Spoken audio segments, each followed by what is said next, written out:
Bonjour à tous, je vais vous démontrer aujourd'hui que l'introduction d'un bastion dans votre infrastructure peut se faire sans que vos administrateurs n'aient à changer les outils d'administration qu'ils utilisent déjà.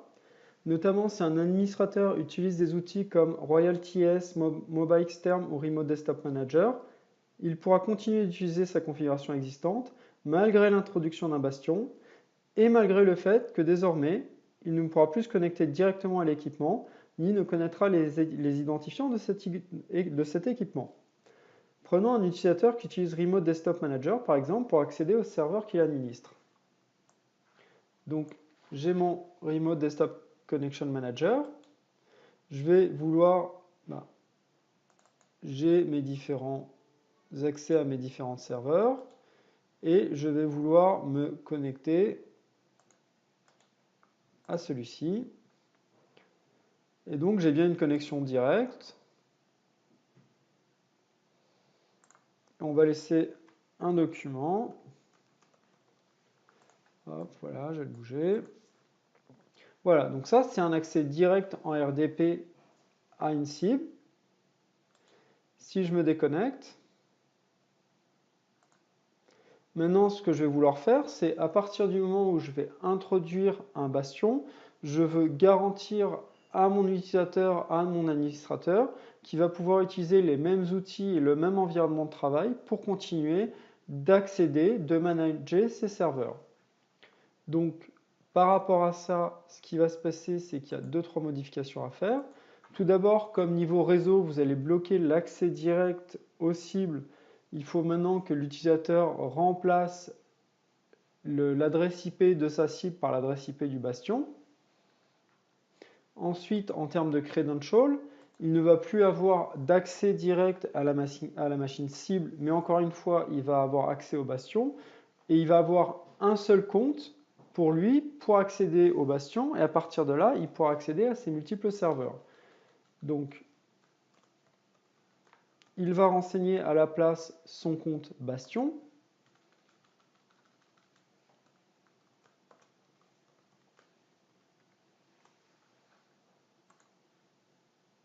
Voilà, donc là, la configuration a été faite. Il y avait vraiment 2 modifications à faire. Il va se connecter à nouveau. Et là, il va voir apparaître ce qu'on appelle le sélecteur. Donc le sélecteur, c'est en fait pour l'utilisateur superadmin, un certain nombre de cibles sont autorisées et l'utilisateur va pouvoir choisir sur quelle cible il va vouloir se connecter. Donc il voulait accéder à TMA Account, un message d'avertissement pour dire que la session peut être enregistrée.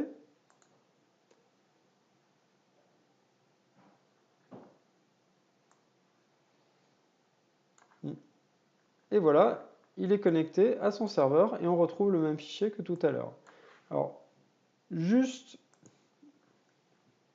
pour vous rappeler un peu le fonctionnement d'un bastion, en fait, avant qu'on mette un bastion en place, on a un utilisateur, un administrateur qui va se connecter en one-to-one à chaque serveur. Donc pour chacun de ces serveurs, il va être obligé d'avoir un compte sur ces serveurs et un compte différent, puisqu'il y a un compte par serveur, et il va se connecter individuellement à tous ces serveurs. Maintenant, à partir du moment où on met un bastion, un utilisateur va avoir un seul accès et ne va avoir à retenir qu'un identifiant, qu'un login mot de passe ou ne va avoir besoin que d'une seule clé SSH pour se connecter au bastion de Wallix. Et à partir de là, en fonction des autorisations de cet utilisateur, le bastion de Wallix va lui ouvrir des accès vers les différents serveurs. Sachant qu'en aucun cas maintenant, l'administrateur n'aura les identifiants de ces différents serveurs. Donc maintenant, pour revenir à notre exemple, dans le cas où l'utilisateur veut néanmoins ne veut pas passer par le sélecteur et veut accéder directement au système cible, il a la possibilité, donc si on se déconnecte, juste au moment où il va faire la configuration, il rajoute quelques informations. Donc en fait, il veut accéder à TMA Account sur le domaine local, sur la machine Windows Server, le tout en RDP à partir de son compte primaire SuperAdmin. on voit bien qu'on ne change pas le mot de passe, puisqu'en fait, c'est bien SuperAdmin qui va se connecter au bastion.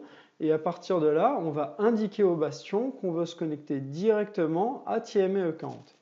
Donc, si j'enregistre et que je fais une connexion à mon serveur, on voit que je n'ai pas le sélecteur qui s'affiche, que j'ai l'écran d'information qui est obligatoire pour signifier qu'on se connecte à travers un bastion.